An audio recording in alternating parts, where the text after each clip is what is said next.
ਇੱਕ ਦਿਨ ਮੈਂ ਆਪਣੇ ਪਤੀ ਨਾਲ ਬਾਜ਼ਾਰ ਗਈ। ਮੈਂ ਬਹੁਤ ਦਿਨਾਂ ਤੋਂ ਬਾਜ਼ਾਰ ਜਾਣਾ ਚਾਹੁੰਦੀ ਸੀ, ਪਰ ਟਾਈਮ ਹੀ ਨਹੀਂ ਲੱਗ ਰਿਹਾ ਸੀ। ਅੱਜ ਐਤਵਾਰ ਸੀ ਤੇ ਮੇਰੇ ਪਤੀ ਨੂੰ ਵੀ ਛੁੱਟੀ ਸੀ। ਸਵੇਰ ਦਾ ਖਾਣਾ ਖਾਣ ਤੋਂ ਬਾਅਦ ਅਸੀਂ ਬਾਜ਼ਾਰ ਆ ਗਏ। ਮੈਂ ਕੁਝ ਸਮਾਨ ਖਰੀਦ ਰਹੀ ਸੀ ਕਿ ਮੈਨੂੰ ਕਿਸੇ ਨੇ ਪਿੱਛੇ ਤੋਂ ਹਾਕ ਮਾਰੀ। ਮੈਂ ਪਿੱਛੇ ਮੁੜ ਕੇ ਦੇਖਿਆ ਤਾਂ ਉੱਥੇ ਇੱਕ ਸਾਧੂ ਬਾਬਾ ਖੜੇ ਸਨ। ਇਸ ਤੋਂ ਪਹਿਲਾਂ ਕਿ ਉਹ ਮੇਰੇ ਤੋਂ ਕੁਝ ਮੰਗਦੇ ਤੇ ਮੈਨੂੰ ਆਸ਼ੀਰਵਾਦ ਦਿੰਦੇ, ਮੈਂ ਪਹਿਲਾਂ ਹੀ 100 ਦਾ ਨੋਟ ਕੱਢ ਕੇ ਉਹਨਾਂ ਨੂੰ ਫੜਾ ਦਿੱਤਾ, ਪਰ ਉਹ ਮੈਨੂੰ ਕਹਿਣ ਲੱਗੇ ਕਿ ਪੈਸੇ ਵਾਪਸ ਲੈ ਲਓ। ਮੈਂ ਬਹੁਤ ਹੈਰਾਨ ਹੋਈ। ਇਹ ਪਹਿਲੇ ਸਾਧੂ ਬਾਬਾ ਹੋਣੇ ਜੋ ਪੈਸੇ ਵਾਪਸ ਕਰ ਰਹੇ ਸਨ। ਮੈਂ ਕਿਹਾ ਕਿ ਤੁਸੀਂ ਇਹ ਪੈਸੇ ਰੱਖ ਲਓ, ਪਰ ਉਹ ਸਾਧੂ ਬਾਬਾ ਬੋਲੇ ਕਿ ਤੂੰ ਉਹੀ ਹੈ ਨਾ ਜਿਹੜੀ। ਮੈਂ ਘਬਰਾ ਗਈ ਤੇ ਇੱਕ ਕਦਮ ਪਿੱਛੇ ਹਟ ਗਈ। ਉਹ ਮੇਰੇ ਪੈਰ ਫੜ ਕੇ ਬੈਠ ਗਏ ਤੇ ਕਹਿਣ ਲੱਗੇ ਕਿ ਮੈਨੂੰ ਪੈਸੇ ਨਹੀਂ ਚਾਹੀਦੇ, ਬਲਕਿ ਮੇਰੇ ਥੱਪੜ ਮਾਰ। ਇਹ ਕਹਿ ਕੇ ਉਹ ਆਪਣੇ ਦੋਨੋਂ ਹੱਥਾਂ ਨਾਲ ਆਪਣੇ ਮੂੰਹ 'ਤੇ ਥੱਪੜ ਮਾਰਨ ਲੱਗਿਆ। ਮੈਂ ਡਰ ਗਈ ਤੇ ਆਪਣੇ ਪਤੀ ਦਾ ਹੱਥ ਫੜ ਕੇ ਕਿਹਾ, ਸਮੀਰ ਚਲੋ ਘਰ ਚੱਲਦੇ ਹਾਂ। ਉਹਨਾਂ ਨੇ ਮੈਨੂੰ ਸਮਝਾਉਣ ਦੀ ਕੋਸ਼ਿਸ਼ ਕੀਤੀ ਕਿ ਤੂੰ ਸ਼ਾਪਿੰਗ ਤਾਂ ਕਰ ਲੈ, ਸ਼ਾਪਿੰਗ ਕਰਕੇ ਫਿਰ ਘਰ ਚੱਲਦੇ ਹਾਂ, ਪਰ ਮੈਂ ਬਹੁਤ ਘਬਰਾ ਗਈ ਸੀ। ਇਸ ਲਈ ਮੈਂ ਆਪਣੇ ਪਤੀ ਨੂੰ ਲੈ ਕੇ ਕਾਰ ਵਿੱਚ ਬੈਠ ਗਈ ਅਤੇ ਬਿਨਾਂ ਸ਼ਾਪਿੰਗ ਕੀਤੇ ਹੀ ਅਸੀਂ ਘਰ ਵਾਪਸ ਆ ਗਏ। ਅਗਲੇ ਦਿਨ ਮੈਂ ਹਜੇ ਉਹੀ ਪਾਗਲ ਸਾਧੂ ਬਾਬਾ ਦੇ ਬਾਰੇ ਸੋਚ ਹੀ ਰਹੀ ਸੀ ਕਿ ਨੌਕਰਾਣੀ ਨੇ ਮੈਨੂੰ ਆ ਕੇ ਕਿਹਾ ਕਿ ਮੇਮ ਸਾਹਿਬ ਬਾਹਰ ਕੋਈ ਆਇਆ ਹੈ ਤੇ ਉਹ ਤੁਹਾਨੂੰ ਮਿਲਣਾ ਚਾਹੁੰਦਾ ਹੈ। ਮੈਨੂੰ ਕੌਣ ਹੈ? ਚਲੋ ਦੇਖਦੇ ਹਾਂ। ਮੈਂ ਸਿਰ ਤੇ ਚੁੰਨੀ ਲੈ ਕੇ ਜਦੋਂ ਬਾਹਰ ਦੇਖਣ ਗਈ ਤਾਂ ਬਾਹਰ ਦਰਵਾਜ਼ੇ ਤੇ ਉਹੀ ਸਾਧੂ ਬਾਬਾ ਖੜਾ ਸੀ। ਮੈਂ ਉਸੇ ਵਕਤ ਦਰਵਾਜ਼ਾ ਬੰਦ ਕਰ ਦਿੱਤਾ ਤੇ ਭੱਜ ਕੇ ਅੰਦਰ ਆ ਗਈ। ਮੈਨੂੰ ਬਹੁਤ ਘਬਰਾਹਟ ਹੋ ਰਹੀ ਸੀ ਤੇ ਮੈਂ ਇਹ ਸੋਚ ਕੇ ਵੀ ਪਰੇਸ਼ਾਨ ਸੀ ਕਿ ਮੈਂ ਘਰ ਵਿੱਚ ਇਕੱਲੀ ਸੀ। ਮੈਂ ਸੋਚਣ ਲੱਗੀ ਕਿ ਇਹ ਸਾਧੂ ਬਾਬਾ ਮੇਰੇ ਘਰ ਤੱਕ ਕਿਵੇਂ ਪਹੁੰਚ ਗਿਆ ਤੇ ਇਹ ਮੇਰਾ ਪਿੱਛਾ ਕਿਉਂ ਕਰ ਰਿਹਾ ਹੈ। ਮੈਂ ਕਾਫੀ ਦੇਰ ਸੋਚਦੀ ਰਹੀ, ਪਰ ਮੈਨੂੰ ਕੁਝ ਸੁੱਝ ਨਹੀਂ ਰਿਹਾ ਸੀ। ਸ਼ਾਮ ਨੂੰ ਜਦੋਂ ਸਮੀਰ ਘਰ ਵਾਪਸ ਆਏ ਤਾਂ ਮੈਂ ਉਹਨਾਂ ਨੂੰ ਸਾਧੂ ਬਾਬੇ ਬਾਰੇ ਕੁਝ ਨਹੀਂ ਦੱਸਿਆ, ਕਿਉਂਕਿ ਉਹ ਬਹੁਤ ਥੱਕੇ ਹੋਏ ਸਨ ਤੇ ਬਿਨਾਂ ਵਜ੍ਹਾ ਹੀ ਪਰੇਸ਼ਾਨ ਹੋ ਜਾਣਗੇ। ਪਰ ਹੁਣ ਉਹ ਰੋਜ਼ ਮੇਰੇ ਘਰ ਦੇ ਬਾਹਰ ਚੱਕਰ ਲਗਾਉਂਦਾ ਤੇ ਕਦੇ-ਕਦੇ ਦਰਵਾਜ਼ਾ ਖੜਕਾਉਂਦਾ ਤੇ ਕਹਿੰਦਾ ਕਿ ਬਾਬਾ ਦੀ ਗੱਲ ਸੁਣ ਲਓ, ਪਰ ਮੈਂ ਦਰਵਾਜ਼ਾ ਹੀ ਨਹੀਂ ਖੋਲ੍ਹਦੀ ਸੀ। ਉਹਦੀ ਗੱਲ ਸੁਣਨਾ ਤਾਂ ਦੂਰ ਦੀ ਗੱਲ ਸੀ। ਮੇਰੀ ਰਾਤਾਂ ਦੀ ਨੀਂਦ ਉੱਡ ਗਈ ਸੀ। ਰਾਤ ਨੂੰ ਡਰ ਨਾਲ ਅਚਾਨਕ ਮੇਰੀ ਅੱਖ ਖੁੱਲ੍ਹ ਜਾਂਦੀ ਤੇ ਫਿਰ ਦੁਬਾਰਾ ਸੌਣ ਦੀ ਕੋਸ਼ਿਸ਼ ਵਿੱਚ ਮੇਰੀ ਸਾਰੀ ਰਾਤ ਹੀ ਲੰਘ ਜਾਂਦੀ। ਕਈ ਦਿਨ ਲੰਘ ਗਏ। ਮੈਂ ਸੋਚਦੀ ਰਹਿੰਦੀ ਕਿ ਆਖਿਰ ਇਹ ਬਾਬਾ ਮੈਨੂੰ ਕੀ ਕਹਿਣਾ ਚਾਹੁੰਦਾ ਹੈ। ਮੈਂ ਤਾਂ ਇਸ ਨੂੰ ਜਾਣਦੀ ਵੀ ਨਹੀਂ। ਉਸ ਦਿਨ ਬਾਜ਼ਾਰ ਵਿੱਚ ਹੀ ਇਸ ਨੂੰ ਪਹਿਲੀ ਵਾਰ ਦੇਖਿਆ ਸੀ। ਇੱਕ ਦਿਨ ਮੈਂ ਤੰਗ ਆ ਕੇ ਆਪਣੇ ਪਤੀ ਨੂੰ ਦੱਸ ਦਿੱਤਾ, ਸਮੀਰ ਤੁਹਾਨੂੰ ਉਹ ਸਾਧੂ ਬਾਬਾ ਯਾਦ ਹੈ? ਕਿਹੜਾ ਸਾਧੂ ਬਾਬਾ? ਸਮੀਰ ਨੇ ਚਾਹ ਪੀਂਦੇ ਹੋਏ ਨੇ ਕਿਹਾ। ਉਹੀ ਜਿਹੜੇ ਉਸ ਦਿਨ ਸਾਨੂੰ ਬਾਜ਼ਾਰ ਵਿੱਚ ਮਿਲੇ ਸੀ। ਅੱਛਾ, ਉਹ ਜਿਸ ਤੋਂ ਡਰਦੇ ਮਾਰੇ ਤੂੰ ਸ਼ਾਪਿੰਗ ਵੀ ਨਹੀਂ ਕੀਤੀ ਸੀ ਤੇ ਘਰ ਵਾਪਸ ਆ ਗਈ ਸੀ। ਉਹਨਾਂ ਨੇ ਹੱਸਦੇ ਹੋਏ ਕਿਹਾ, ਤੈਨੂੰ ਹੁਣ ਵੀ ਡਰ ਲੱਗ ਰਿਹਾ ਹੈ? ਇਸ ਗੱਲ ਨੂੰ ਤਾਂ ਕਈ ਦਿਨ ਹੋ ਗਏ ਹਨ।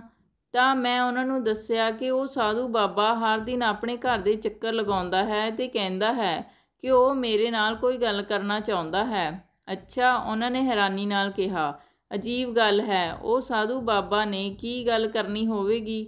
ਇਹੀ ਤਾਂ ਮੈਂ ਸੋਚਦੀ ਸੀ ਕਿ ਉਸਨੇ ਮੇਰੇ ਨਾਲ ਕੀ ਗੱਲ ਕਰਨੀ ਹੈ। ਫਿਰ ਇੱਕ ਦਿਨ ਮੈਂ ਉਸ ਸਾਧੂ ਬਾਬਾ ਨੂੰ ਆਪਣੇ ਪਤੀ ਦੀ ਮੌਜੂਦਗੀ ਵਿੱਚ ਘਰ ਬੁਲਾ ਲਿਆ। ਜਦ ਉਹ ਬਾਬਾ ਅੰਦਰ ਦਾਖਲ ਹੋਇਆ ਤਾਂ ਅਚਾਨਕ ਮੇਰੀ ਨਜ਼ਰ ਸਾਧੂ ਬਾਬਾ ਦੇ ਹੱਥ 'ਤੇ ਪਈ, ਜਿਸ 'ਤੇ ਉਹ ਚੀਜ਼ ਬੰਨੀ ਹੋਈ ਸੀ ਜਿਸ ਨੂੰ ਦੇਖ ਕੇ ਮੇਰੀ ਰੂਹ ਤੱਕ ਕੰਬ ਗਈ। ਤਾਂ ਕਹਾਣੀ ਸ਼ੁਰੂ ਹੁੰਦੀ ਹੈ ਮੇਰੇ ਕਾਲਜ ਦੇ ਦਿਨਾਂ ਤੋਂ।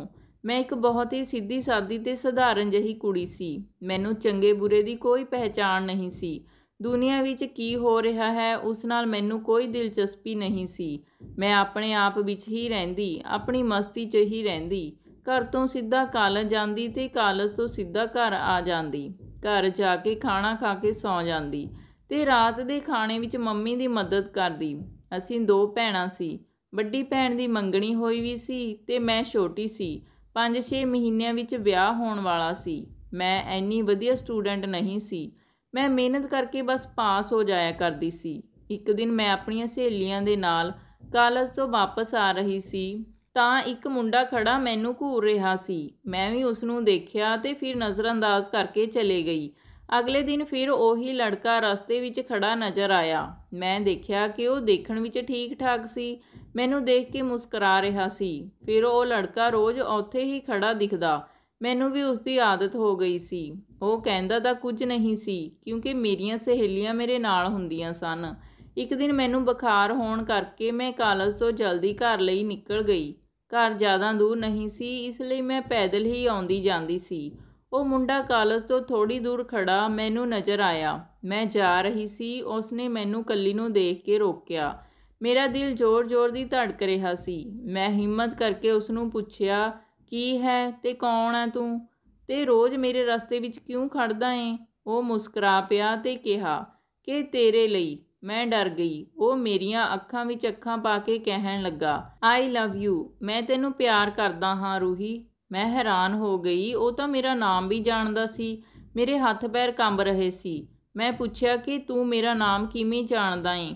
ਉਸਨੇ ਕਿਹਾ, ਨਾਮ ਜਾਣਨਾ ਕਿਹੜਾ ਮੁਸ਼ਕਲ ਗੱਲ ਹੈ, ਮੈਂ ਤਾਂ ਤੇਰੇ ਘਰ ਦਾ ਪਤਾ ਵੀ ਜਾਣਦਾ ਹਾਂ। ਮੈਂ ਡਰਦੇ ਹੋਏ ਉਸਨੂੰ ਪੁੱਛਿਆ ਕਿ ਤੂੰ ਕੀ ਚਾਹੁੰਦਾ ਏਂ? ਉਸਨੇ ਕਿਹਾ ਕਿ ਮੈਂ ਤੈਨੂੰ ਚਾਹੁੰਦਾ ਹਾਂ। ਇਹ ਸੁਣ ਕੇ ਮੈਂ ਉੱਥੇ ਰੁਕੀ ਨਹੀਂ, ਮੈਂ ਉੱਥੋਂ ਤੁਰ ਪਈ। ਉਹ ਬੋਲਦਾ ਰਹਿ ਗਿਆ, ਪਰ ਮੈਂ ਜਲਦੀ ਤੁਰ ਕੇ ਘਰ ਆ ਗਈ। ਘਰ ਆ ਕੇ ਮੈਂ ਦਵਾਈ ਲੈ ਕੇ ਸੌਂ ਗਈ। ਸ਼ਾਮ ਨੂੰ ਮੈਨੂੰ ਥੋੜ੍ਹਾ ਠੀਕ ਮਹਿਸੂਸ ਹੋ ਰਿਹਾ ਸੀ ਤਾਂ ਮੈਨੂੰ ਉਸ ਲੜਕੇ ਦਾ ਖਿਆਲ ਆਇਆ। ਉਸ ਦੇ ਬਾਰੇ ਸੋਚਦੇ ਹੋਏ ਮੇਰਾ ਦਿਲ ਜ਼ੋਰ-ਜ਼ੋਰ ਦੀ ਧੜਕ ਰਿਹਾ ਸੀ। ਇਹ ਪਹਿਲੀ ਵਾਰ ਹੋਇਆ ਸੀ ਕਿ ਕਿਸੇ ਲੜਕੇ ਨੇ ਮੇਰੇ ਵਿੱਚ ਦਿਲਚਸਪੀ ਦਿਖਾਈ ਸੀ। ਮੈਨੂੰ ਬੁਰਾ ਵੀ ਨਹੀਂ ਲੱਗ ਰਿਹਾ ਸੀ। ਹੁਣ ਉਹ ਰੋਜ਼ ਮੇਰੇ ਰਸਤੇ ਵਿੱਚ ਖੜਾ ਹੁੰਦਾ ਤੇ ਮੇਰੇ ਵੱਲ ਦੇਖ ਕੇ ਮੁਸਕਰਾਉਂਦਾ ਤੇ ਮੈਂ ਸ਼ਰਮਾ ਜਾਂਦੀ। ਮੈਂ ਵੀ ਉਸਨੂੰ ਪਸੰਦ ਕਰਨ ਲੱਗੀ ਸੀ। ਹੌਲੀ-ਹੌਲੀ ਸਾਡੀ ਗੱਲਬਾਤ ਲੈਟਰ ਦੇ ਜ਼ਰੀਏ ਹੋਣ ਲੱਗੀ। ਮੈਨੂੰ ਉਸ ਨਾਲ ਪਿਆਰ ਹੋ ਗਿਆ ਸੀ। ਮੈਂ ਸਾਰਾ ਦਿਨ ਉਸ ਦੀਆਂ ਯਾਦਾਂ ਵਿੱਚ ਖੋਈ ਰਹਿੰਦੀ। ਫਿਰ ਇੱਕ ਦਿਨ ਉਸਨੇ ਮੈਨੂੰ ਲੈਟਰ ਵਿੱਚ ਲਿਖਿਆ ਕਿ ਆਪਾਂ ਕਦ ਤੱਕ ਇੱਕ ਦੂਜੇ ਨੂੰ ਖੱਤ ਲਿਖਦੇ ਰਹਾਂਗੇ, ਆਪਾਂ ਨੂੰ ਮਿਲਣਾ ਚਾਹੀਦਾ ਹੈ। ਫਿਰ ਉਸ ਦੇ ਖੱਤ ਦੇ ਜਵਾਬ ਵਿੱਚ ਮੈਂ ਲਿਖਿਆ ਕਿ ਮਿਲਣਾ ਤਾਂ ਮੈਂ ਵੀ ਚਾਹੁੰਦੀ ਹਾਂ, ਪਰ ਇਹ ਸੰਭਵ ਨਹੀਂ ਹੈ, ਆਪਾਂ ਫੜੇ ਜਾਵਾਂਗੇ। ਉਸਨੇ ਕਿਹਾ, ਤੂੰ ਫਿਕਰ ਨਾ ਕਰ।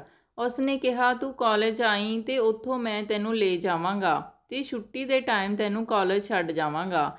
ਮੈਂ ਮੰਨ ਗਈ। ਅਗਲੇ ਦਿਨ ਜਦੋਂ ਕਾਲਜ ਗਈ ਤਾਂ ਉਹ ਕਾਲਜ ਕੋਲ ਬਾਈਕ ਲਈ ਖੜਾ ਸੀ। ਮੈਂ ਇੱਧਰ ਉੱਧਰ ਦੇਖਿਆ ਤੇ ਬਾਈਕ ਤੇ ਬੈਠ ਗਈ। ਉਹ ਮੈਨੂੰ ਇੱਕ ਗਾਰਡਨ ਵਿੱਚ ਲੈ ਗਿਆ। ਉਹ ਪਿਆਰ ਭਰੇ ਵਾਅਦੇ ਕਰਦਾ ਰਿਹਾ, ਕਸਮਾਂ ਖਾਧੀਆਂ ਕਿ ਉਹ ਮੇਰੇ ਬਿਨਾਂ ਨਹੀਂ ਰਹਿ ਸਕਦਾ। ਉਸਨੇ ਮੈਨੂੰ ਆਪਣੇ ਪਿਆਰ ਦੇ ਜਾਲ ਵਿੱਚ ਪੂਰੀ ਤਰ੍ਹਾਂ ਫਸਾ ਲਿਆ। ਘਰ ਆ ਕੇ ਵੀ ਮੈਂ ਉਸ ਦੀਆਂ ਯਾਦਾਂ ਵਿੱਚ ਹੀ ਖੋਈ ਰਹੀ। ਬਸ ਹਰ ਜਗ੍ਹਾ ਮੈਨੂੰ ਉਹੀ ਨਜ਼ਰ ਆਉਂਦਾ ਸੀ।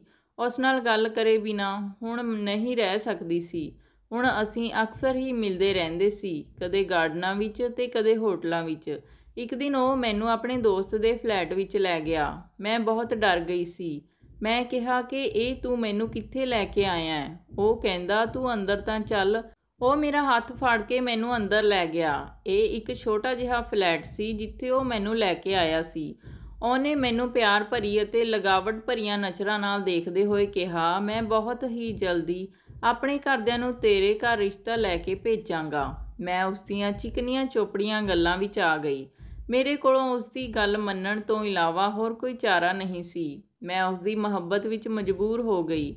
ਘਰ ਆ ਕੇ ਮੈਂ ਬਹੁਤ ਰੋਈ ਤੇ ਪਛਤਾਈ ਕਿ ਇਹ ਮੈਥੋਂ ਕੀ ਹੋ ਗਿਆ। ਮੈਂ ਕਿਸੇ ਨਾਲ ਇਸ ਹੱਦ ਤੱਕ ਪਿਆਰ ਕਿਵੇਂ ਕਰ ਸਕਦੀ ਹਾਂ? ਪਰ ਅਗਲੇ ਦਿਨ ਉਸਨੇ ਮੈਨੂੰ ਆਪਣੇ ਪਿਆਰ ਦਾ ਯਕੀਨ ਦਿਵਾ ਕੇ ਸਭ ਕੁਝ ਭੁਲਾ ਦਿੱਤਾ। ਕੁਝ ਦਿਨਾਂ ਤੋਂ ਮੇਰੀ ਤਬੀਅਤ ਠੀਕ ਨਹੀਂ ਸੀ। ਮੈਨੂੰ ਕਮਜ਼ੋਰੀ ਜਿਹੀ ਲੱਗ ਰਹੀ ਸੀ। ਇੱਕ ਦਿਨ ਕਾਲਜ ਵਿੱਚ ਮੈਨੂੰ ਚੱਕਰ ਆ ਗਿਆ ਅਤੇ ਮੇਰੀ ਸਹੇਲੀ ਨਾਲ ਦੇ ਕਲੀਨਿਕ ਵਿੱਚ ਮੈਨੂੰ ਦਵਾਈ ਦਿਵਾਉਣ ਲਈ ਲੈ ਗਈ। ਉੱਥੇ ਡਾਕਟਰ ਨੇ ਚੈੱਕਅਪ ਕਰਨ ਤੋਂ ਬਾਅਦ ਮੈਨੂੰ ਮੇਰੇ ਪਤੀ ਦਾ ਨਾਮ ਪੁੱਛਿਆ, ਜਿਸ ਨੂੰ ਸੁਣ ਕੇ ਮੈਂ ਚੌਂਕ ਗਈ। ਮੇਰੀ ਸਹੇਲੀ ਨੇ ਕਿਹਾ ਕਿ ਡਾਕਟਰ ਸਾਹਿਬਾ, ਇਹ ਕੁਆਰੀ ਹੈ, ਇਸ ਦਾ ਵਿਆਹ ਨਹੀਂ ਹੋਇਆ। ਇਹ ਸੁਣ ਕੇ ਡਾਕਟਰ ਨੇ ਅਜੀਬ ਨਜ਼ਰਾਂ ਨਾਲ ਮੈਨੂੰ ਦੇਖਿਆ ਤੇ ਕਿਹਾ ਕਿ ਫਿਰ ਇਹ ਬੱਚਾ ਕਿਸ ਦਾ ਹੈ? ਬੱਚਾ? ਇਹ ਸੁਣ ਕੇ ਮੇਰੇ ਪੈਰਾਂ ਥੱਲਿਓਂ ਜ਼ਮੀਨ ਨਿਕਲ ਗਈ। ਫਿਰ ਮੈਂ ਤੇ ਮੇਰੀ ਸਹੇਲੀ ਕਲੀਨਿਕ ਤੋਂ ਬਾਹਰ ਆ ਗਈਆਂ। ਮੇਰੀ ਸਹੇਲੀ ਨੇ ਮੈਨੂੰ ਦਿਲਾਸਾ ਦਿੱਤਾ ਕਿ ਉਹ ਇਸ ਗੱਲ ਨੂੰ ਕਿਸੇ ਨੂੰ ਨਹੀਂ ਦੱਸੇਗੀ। ਉਸਨੇ ਮੈਨੂੰ ਕੋਈ ਸਵਾਲ ਨਹੀਂ ਪੁੱਛਿਆ ਤੇ ਮੈਨੂੰ ਮੇਰੇ ਘਰ ਛੱਡ ਗਈ। ਘਰ ਪਹੁੰਚ ਕੇ ਮੈਂ ਬਹੁਤ ਰੋਈ ਕਿ ਇਹ ਮੈਥੋਂ ਕੀ ਹੋ ਗਿਆ। ਮੈਂ ਕਿਸੇ ਨੂੰ ਕੀ ਮੂੰਹ ਵਿਖਾਵਾਂਗੀ? ਮੈਂ ਆਪਣੇ ਘਰ ਵਾਲਿਆਂ ਨੂੰ ਕੀ ਕਹਾਂਗੀ? ਇਹ ਸੋਚ ਕੇ ਮੇਰਾ ਸਿਰ ਦਰਦ ਹੋਣ ਲੱਗਾ। ਅਗਲੇ ਦਿਨ ਮੈਂ ਰਾਕੇਸ਼ ਨੂੰ ਮਿਲੀ ਤੇ ਉਸਨੂੰ ਸਾਰੀ ਗੱਲ ਦੱਸੀ। ਉਸਨੇ ਕਿਹਾ ਕਿ ਤੂੰ ਘਬਰਾ ਨਾ, ਮੈਂ ਆਪਣੇ ਘਰਦਿਆਂ ਨੂੰ ਤੇਰੇ ਘਰ ਰਿਸ਼ਤਾ ਲੈ ਕੇ ਭੇਜਾਂਗਾ। ਤੂੰ ਆਪਣੇ ਘਰਦਿਆਂ ਨਾਲ ਗੱਲ ਕਰ ਲਈ, ਜੇ ਉਹ ਨਾ ਮੰਨੇ ਤਾਂ ਆਪਾਂ ਭੱਜ ਜਾਵਾਂਗੇ। ਕਾਲਜ ਤੋਂ ਘਰ ਆ ਕੇ ਮੈਂ ਆਪਣੀ ਮਾਂ ਨੂੰ ਦੱਸਿਆ ਕਿ ਮੈਂ ਇੱਕ ਮੁੰਡੇ ਨੂੰ ਪਸੰਦ ਕਰਦੀ ਹਾਂ, ਉਸ ਨਾਲ ਵਿਆਹ ਕਰਾਉਣਾ ਚਾਹੁੰਦੀ ਹਾਂ, ਉਹ ਰਿਸ਼ਤਾ ਲੈ ਕੇ ਆਉਣਾ ਚਾਹੁੰਦੇ ਹਨ। ਇਹ ਗੱਲ ਸੁਣ ਕੇ ਮਾਂ ਨੂੰ ਗੁੱਸਾ ਆ ਗਿਆ। ਮਾਂ ਨੇ ਕਿਹਾ ਕਿ ਹੁਣ ਤੂੰ ਆਪਣੀ ਮਰਜ਼ੀ ਨਾਲ ਵਿਆਹ ਕਰਵਾਵੇਂਗੀ, ਇਹੀ ਸੰਸਕਾਰ ਦਿੱਤੇ ਨੇ ਤੈਨੂੰ, ਖਬਰਦਾਰ ਜੇ ਉਹ ਇੱਥੇ ਆਏ ਤਾਂ ਉਹਨਾਂ ਨੂੰ ਮਨਾ ਕਰ ਦੇ, ਹਜੇ ਤਾਂ ਤੂੰ ਹੋਰ ਪੜ੍ਹਨਾ ਹੈ, ਵਿਆਹ ਦੇ ਚੱਕਰ 'ਚ ਨਹੀਂ ਪੈਣਾ। ਮੈਂ ਕੁਝ ਕਹਿਣ ਹੀ ਲੱਗੀ ਸੀ ਕਿ ਉਹਨਾਂ ਨੇ ਮੈਨੂੰ ਚੁੱਪ ਕਰਾ ਦਿੱਤਾ। ਅਗਲੇ ਦਿਨ ਮੈਂ ਰਾਕੇਸ਼ ਨੂੰ ਦੱਸਿਆ ਤਾਂ ਉਹ ਸੋਚਦੇ ਹੋਏ ਕਹਿਣ ਲੱਗਾ ਕਿ ਹੁਣ ਆਪਾਂ ਨੂੰ ਭੱਜਣ ਤੋਂ ਇਲਾਵਾ ਹੋਰ ਕੋਈ ਚਾਰਾ ਨਹੀਂ ਹੈ। ਤੂੰ ਪ੍ਰੈਗਨੈਂਟ ਨਾ ਹੁੰਦੀ ਤਾਂ ਕੁਝ ਸਮਾਂ ਇੰਤਜ਼ਾਰ ਕਰ ਲੈਂਦੇ, ਪਰ ਹੁਣ ਅਜਿਹੀ ਹਾਲਤ ਵਿੱਚ ਕੋਰਟ ਮੈਰਿਜ ਹੀ ਇਸ ਦਾ ਹੱਲ ਹੈ। ਤੂੰ ਐਵੇਂ ਕਰੀਂ ਕਿ ਅੱਜ ਰਾਤ ਨੂੰ ਆਪਣਾ ਜ਼ਰੂਰੀ ਸਮਾਨ ਲੈ ਕੇ ਤਿਆਰ ਰਹੀਂ, ਆਪਾਂ ਰਾਤ ਨੂੰ ਭੱਜ ਕੇ ਸਵੇਰੇ ਕੋਰਟ ਵਿੱਚ ਵਿਆਹ ਕਰਵਾ ਲਵਾਂਗੇ। ਮੈਂ ਉਸ ਦੀ ਗੱਲ ਮੰਨ ਗਈ ਕਿਉਂਕਿ ਮਜਬੂਰੀ ਹੁਣ ਮੇਰੀ ਕਿਸਮਤ ਬਣ ਗਈ ਸੀ। ਉਸ ਰਾਤ ਮੈਂ ਜ਼ਰੂਰੀ ਸਮਾਨ ਇੱਕ ਛੋਟੇ ਜਿਹੇ ਬੈਗ ਵਿੱਚ ਪਾਇਆ ਤੇ ਘਰਦਿਆਂ ਦੇ ਸੌਣ ਤੋਂ ਬਾਅਦ ਹਿੰਮਤ ਕਰਕੇ ਬੈਗ ਚੁੱਕਿਆ ਤੇ ਚੋਰੀ ਨਾਲ ਬਾਹਰ ਨਿਕਲ ਗਈ। ਅਗਲੇ ਮੋੜ ਤੇ ਰਾਕੇਸ਼ ਆਪਣੀ ਬਾਈਕ ਲਈ ਖੜਾ ਸੀ। ਮੈਂ ਬਾਈਕ ਤੇ ਬੈਠ ਕੇ ਉਸ ਨਾਲ ਆ ਗਈ। ਦੂਰ ਇੱਕ ਬੰਗਲੇ ਦੇ ਕੋਲ ਜਾ ਕੇ ਉਸਨੇ ਬਾਈਕ ਰੋਕੀ ਤੇ ਮੈਨੂੰ ਅੰਦਰ ਆਉਣ ਲਈ ਕਿਹਾ। ਮੈਂ ਪੁੱਛਿਆ ਕਿ ਇਹ ਕਿਸ ਦਾ ਘਰ ਹੈ। ਉਸਨੇ ਕਿਹਾ ਮੇਰੇ ਦੋਸਤ ਦਾ ਘਰ ਹੈ, ਅੱਜ ਰਾਤ ਆਪਾਂ ਇੱਥੇ ਹੀ ਰੁਕਾਂਗੇ। ਮੈਂ ਝਿਜਕਦੇ ਹੋਏ ਅੰਦਰ ਗਈ ਤਾਂ ਮੈਂ ਦੇਖਿਆ ਕਿ ਉੱਥੇ ਹੋਰ ਵੀ ਬਹੁਤ ਸਾਰੀਆਂ ਕੁੜੀਆਂ ਸਨ ਤੇ ਮਰਦ ਵੀ ਸਨ। ਉਹ ਮੈਨੂੰ ਇੱਕ ਡਰਾਇੰਗ ਰੂਮ ਜਿਹੇ ਕਮਰੇ ਵਿੱਚ ਲੈ ਗਿਆ ਜਿੱਥੇ ਇੱਕ ਉਮਰਦਾਰ ਔਰਤ ਪਲੰਘ ਤੇ ਬੈਠੀ ਪਾਨ ਖਾ ਰਹੀ ਸੀ। ਉਸ ਔਰਤ ਨੇ ਰਾਕੇਸ਼ ਨੂੰ ਕਿਹਾ, ਕੁੜੀ ਨੂੰ ਲੈ ਆਇਆ? ਰਾਕੇਸ਼ ਨੇ ਕਮੀਨੀਆਂ ਨਜ਼ਰਾਂ ਨਾਲ ਮੈਨੂੰ ਦੇਖਿਆ ਤੇ ਕਿਹਾ, ਦੇਖ ਲੈ ਬਹੁਤ ਸੋਹਣੀ ਹੈ, ਜਲਦੀ ਨਾਲ ਮੇਰੇ ਪੈਸੇ ਦੇ, ਮੈਨੂੰ ਦੇਰ ਹੋ ਰਹੀ ਹੈ। ਮੈਂ ਹੈਰਾਨ ਪਰੇਸ਼ਾਨ ਹੋਈ, ਕਦੇ ਰਾਕੇਸ਼ ਵੱਲ ਦੇਖ ਰਹੀ ਸੀ ਤੇ ਕਦੇ ਉਸ ਔਰਤ ਵੱਲ। ਮੈਂ ਰਾਕੇਸ਼ ਨੂੰ ਪੁੱਛਿਆ ਕਿ ਇਹ ਸਭ ਕੀ ਹੈ, ਤੂੰ ਇਸ ਤੋਂ ਕਿਸ ਗੱਲ ਦੇ ਪੈਸੇ ਲੈ ਰਿਹਾ ਏਂ? ਰਾਕੇਸ਼ ਨੇ ਪੈਸੇ ਲਏ ਤੇ ਬਿਨਾਂ ਗੱਲ ਕੀਤੇ ਹੀ ਉੱਥੋਂ ਚਲਾ ਗਿਆ। ਮੈਂ ਉਸ ਦੇ ਪਿੱਛੇ ਭੱਜੀ ਤਾਂ ਮੈਨੂੰ ਇੱਕ ਆਦਮੀ ਨੇ ਫੜ ਲਿਆ। ਉਹ ਔਰਤ ਉੱਠੀ ਤੇ ਬੋਲੀ ਕਿ ਉਹ ਤੈਨੂੰ ਇੱਥੇ ਵੇਚਣ ਆਇਆ ਸੀ। ਮੇਰੇ ਚਿਹਰੇ ਦਾ ਰੰਗ ਉੱਡ ਗਿਆ। ਉਸ ਔਰਤ ਨੇ ਕਿਹਾ ਕਿ ਹੁਣ ਤੂੰ ਮੇਰੇ ਕੋਠੇ ਦੀ ਸ਼ਾਨ ਆ, ਜੋ ਮੈਂ ਕਹਾਂਗੀ ਉਹੀ ਤੈਨੂੰ ਕਰਨਾ ਪਵੇਗਾ। ਮੈਂ ਰੌਲਾ ਪਾਉਣ ਲੱਗੀ ਕਿ ਮੈਨੂੰ ਛੱਡੋ, ਮੈਂ ਇੱਥੇ ਨਹੀਂ ਰਹਿਣਾ। ਉਹਨਾਂ ਨੇ ਮੈਨੂੰ ਇੱਕ ਕਮਰੇ ਵਿੱਚ ਬੰਦ ਕਰ ਦਿੱਤਾ। ਮੇਰਾ ਰੋ ਰੋ ਕੇ ਬੁਰਾ ਹਾਲ ਸੀ। ਮੈਂ ਚੀਕਦੀ ਚਲਾਉਂਦੀ ਰਹੀ ਕਿ ਮੈਨੂੰ ਜਾਣ ਦਿਓ, ਪਰ ਉਹਨਾਂ ਨੂੰ ਕੋਈ ਫਰਕ ਨਹੀਂ ਪਿਆ। ਰਾਕੇਸ਼ ਨੇ ਮੈਨੂੰ ਧੋਖਾ ਦਿੱਤਾ ਸੀ। ਮੈਨੂੰ ਉੱਥੇ ਇੱਕ ਕੁੜੀ ਨੇ ਦੱਸਿਆ ਕਿ ਉਹ ਪਹਿਲਾਂ ਵੀ 2 ਕੁੜੀਆਂ ਨੂੰ ਵੇਚ ਕੇ ਗਿਆ ਹੈ। ਮੈਂ ਇਸ ਨਰਕ ਭਰੀ ਜ਼ਿੰਦਗੀ ਵਿੱਚ ਨਹੀਂ ਰਹਿਣਾ ਚਾਹੁੰਦੀ ਸੀ। ਉਸ ਔਰਤ ਦਾ ਖਾਸ ਚਮਚਾ ਤੇ ਦਲਾਲ, ਜਿਸ ਦਾ ਨਾਮ ਵਿੱਕੀ ਸੀ, ਉਹ ਮੈਨੂੰ ਰੋਜ਼ ਖਾਣਾ ਪਾਣੀ ਦੇਣ ਆਉਂਦਾ ਤੇ ਸਮਝਾਉਂਦਾ ਕਿ ਜਮਨਾ ਬਾਈ ਦੀ ਗੱਲ ਮੰਨ ਜਾ। ਅੱਜ ਜਦ ਉਹ ਮੈਨੂੰ ਖਾਣਾ ਦੇਣ ਆਇਆ ਤਾਂ ਮੈਂ ਉਸਨੂੰ ਕਿਹਾ ਕਿ ਮੈਨੂੰ ਉੱਥੋਂ ਬਾਹਰ ਕੱਢੋ, ਮੇਰਾ ਦਮ ਘੁੱਟਦਾ ਹੈ, ਜੋ ਤੁਸੀਂ ਕਹੋਗੇ ਮੈਂ ਉਹੀ ਕਰਾਂਗੀ। ਇਹ ਸੁਣ ਕੇ ਉਹ ਬਹੁਤ ਖੁਸ਼ ਹੋ ਗਿਆ ਤੇ ਮੈਨੂੰ ਬਾਹਰ ਲੈ ਕੇ ਆ ਗਿਆ। ਜਮਨਾ ਵੀ ਮੈਨੂੰ ਦੇਖ ਕੇ ਖੁਸ਼ ਹੋਈ। ਉਹਨੇ ਇੱਕ ਕੁੜੀ ਨੂੰ ਕਿਹਾ ਜਿਸ ਦਾ ਨਾਮ ਸ਼ੀਲਾ ਸੀ ਕਿ ਇਸ ਦਾ ਹੁਲੀਆ ਸੁਧਾਰ ਕੇ ਇਸ ਨੂੰ ਸਭ ਕੁਝ ਸਿਖਾ ਦੇ। ਸ਼ੀਲਾ ਇੱਕ ਬਹੁਤ ਚੰਗੀ ਕੁੜੀ ਸੀ। ਉਹ ਵੀ ਹਾਲਾਤ ਤੋਂ ਮਜਬੂਰ ਹੋ ਕੇ ਇੱਥੇ ਪਹੁੰਚੀ ਸੀ। ਕੁਝ ਦਿਨਾਂ ਵਿੱਚ ਹੀ ਮੇਰੀ ਉਸ ਨਾਲ ਦੋਸਤੀ ਹੋ ਗਈ। ਮੈਂ ਉਸਨੂੰ ਆਪਣੀ ਸਾਰੀ ਗੱਲ ਦੱਸੀ। ਉਸਨੇ ਮੈਨੂੰ ਕਿਹਾ ਕਿ ਤੂੰ ਇੱਥੋਂ ਭੱਜ ਜਾ। ਮੈਂ ਕਿਹਾ ਕੀ ਇਹ ਸੰਭਵ ਹੈ? ਮੇਰੀਆਂ ਅੱਖਾਂ ਚਮਕ ਉੱਠੀਆਂ। ਉਸਨੇ ਕਿਹਾ ਕਿ ਮੈਂ ਤੈਨੂੰ ਇਸ ਦਰਿੰਦਗੀ ਵਿੱਚ ਨਹੀਂ ਰਹਿਣ ਦਿਆਂਗੀ। ਮੈਂ ਤੈਨੂੰ ਮੌਕਾ ਦੇਖ ਕੇ ਇੱਥੋਂ ਭਜਾ ਦੇਵਾਂਗੀ। ਇੱਕ ਦਿਨ ਨਵੀਂ ਲੜਕੀ ਆਈ ਸੀ ਤੇ ਵਿੱਕੀ ਦਾ ਸਾਰਾ ਧਿਆਨ ਉਸ ਲੜਕੀ ਵੱਲ ਸੀ। ਸ਼ੀਲਾ ਨੇ ਚੋਰੀ ਤੋਂ ਗੇਟ ਦੀ ਚਾਬੀ ਬਣਵਾ ਲਈ ਸੀ। ਸ਼ੀਲਾ ਨੇ ਉਸ ਦੇ ਪਾਣੀ ਵਿੱਚ ਬੇਹੋਸ਼ੀ ਦੀ ਦਵਾਈ ਮਿਲਾ ਦਿੱਤੀ ਤੇ ਮੈਨੂੰ ਕਿਹਾ ਕਿ ਅੱਜ ਤੂੰ ਹਰ ਹਾਲਤ ਵਿੱਚ ਇੱਥੋਂ ਨਿਕਲ ਜਾਈਂ। ਇਹ ਉਹ ਜਗ੍ਹਾ ਸੀ ਜਿੱਥੇ ਰਾਤ ਨੂੰ ਦਿਨ ਹੁੰਦਾ ਸੀ ਤੇ ਦਿਨ 'ਚ ਥੱਕ ਕੇ ਕੁਝ ਘੰਟਿਆਂ ਲਈ ਸੌਂ ਜਾਂਦੇ ਸਨ। ਜਦ ਸਾਰੇ ਸੌਂ ਰਹੇ ਸੀ, ਮੈਂ ਆਪਣਾ ਸਮਾਨ ਚੁੱਕਿਆ ਤੇ ਦੱਬੇ ਪੈਰੀ ਸ਼ੀਲਾ ਨਾਲ ਗੇਟ ਤੱਕ ਆ ਗਈ। ਇੱਧਰ ਉੱਧਰ ਦੇਖ ਕੇ ਸ਼ੀਲਾ ਨੇ ਤਾਲਾ ਖੋਲ੍ਹਿਆ ਤੇ ਮੈਨੂੰ ਗਲੇ ਨਾਲ ਲਗਾ ਲਿਆ ਤੇ ਮੈਨੂੰ ਬਾਹਰ ਜਾਣ ਲਈ ਕਿਹਾ। ਮੈਂ ਤੇਰਾ ਇਹ ਅਹਿਸਾਨ ਜ਼ਿੰਦਗੀ ਭਰ ਕਦੇ ਨਹੀਂ ਭੁੱਲਾਂਗੀ। ਰੱਬ ਤੈਨੂੰ ਇਸ ਦਾ ਫਲ ਜ਼ਰੂਰ ਦੇਵੇਗਾ। ਮੈਂ ਇਹ ਕਹਿ ਕੇ ਉੱਥੋਂ ਨਿਕਲ ਗਈ। ਸ਼ੀਲਾ ਨੇ ਮੈਨੂੰ ਕੁਝ ਪੈਸੇ ਵੀ ਦਿੱਤੇ ਕਿ ਤੇਰੇ ਕੁਝ ਕੰਮ ਆਉਣਗੇ।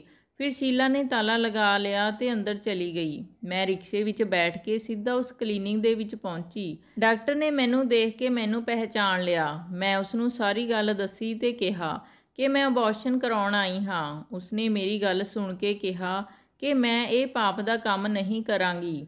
ਉਹ ਬਹੁਤ ਹੀ ਸਰਲ ਸੁਭਾਅ ਦੀ ਔਰਤ ਸੀ। ਉਹ ਮੈਨੂੰ ਆਪਣੇ ਘਰ ਲੈ ਗਈ ਤੇ ਉਸਨੇ ਮੇਰਾ ਵਿਆਹ ਆਪਣੇ ਭਾਈ ਸਮੀਰ ਨਾਲ ਕਰਵਾ ਦਿੱਤਾ।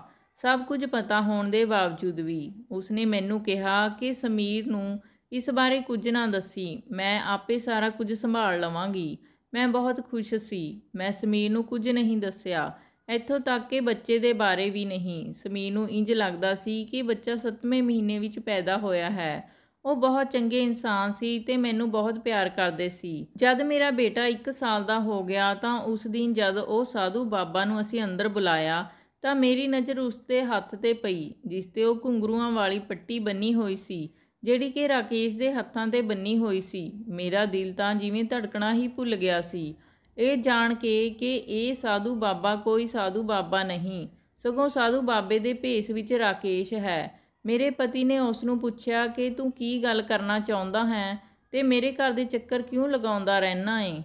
ਰਾਕੇਸ਼ ਨੇ ਮੇਰੇ ਵੱਲ ਦੇਖਿਆ ਤੇ ਕਿਹਾ ਕਿ ਮੈਨੂੰ ਮਦਦ ਚਾਹੀਦੀ ਹੈ। ਮੈਨੂੰ ਪਸੀਨਾ ਆ ਰਿਹਾ ਸੀ ਕਿ ਕਿਤੇ ਇਹ ਸਮੀਰ ਨੂੰ ਕੁਝ ਦੱਸ ਨਾ ਦੇਵੇ। ਸਮੀਰ ਨੇ ਪੁੱਛਿਆ ਕਿਵੇਂ ਦੀ ਮਦਦ। ਉਸਨੇ ਕਿਹਾ ਮੈਂ ਬਹੁਤ ਗਰੀਬ ਹਾਂ, ਮੈਨੂੰ ਕਿਸੇ ਕੰਮ ਤੇ ਰੱਖ ਲਵੋ। ਸਮੀਰ ਨੇ ਉਸ ਨੂੰ ਕੁਝ ਪੈਸੇ ਦੇ ਕੇ ਭੇਜ ਦਿੱਤਾ ਤੇ ਕਿਹਾ ਜੇ ਕੋਈ ਕੰਮ ਹੋਵੇਗਾ ਤਾਂ ਰੱਖ ਲਵਾਂਗਾ।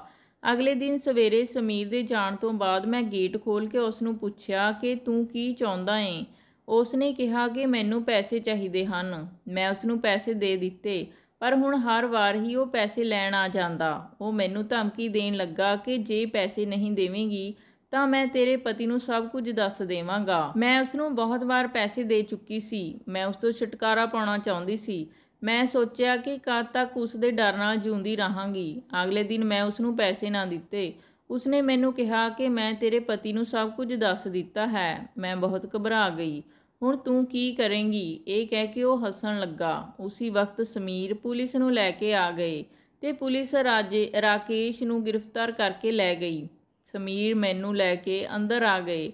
ਮੈਂ ਸਿਰ ਝੁਕਾਈ ਕੁਰਸੀ ਤੇ ਬੈਠ ਗਈ। ਮੇਰੇ ਪਤੀ ਕੁਝ ਦੇਰ ਮੈਨੂੰ ਦੇਖਦੇ ਰਹੇ ਤੇ ਫਿਰ ਕਹਿਣ ਲੱਗੇ ਕਿ ਇਹ ਸਭ ਮੈਂ ਪਹਿਲਾਂ ਤੋਂ ਹੀ ਜਾਣਦਾ ਸੀ। ਮੇਰੀ ਭੈਣ ਨੇ ਮੈਨੂੰ ਸਭ ਕੁਝ ਦੱਸ ਦਿੱਤਾ ਸੀ।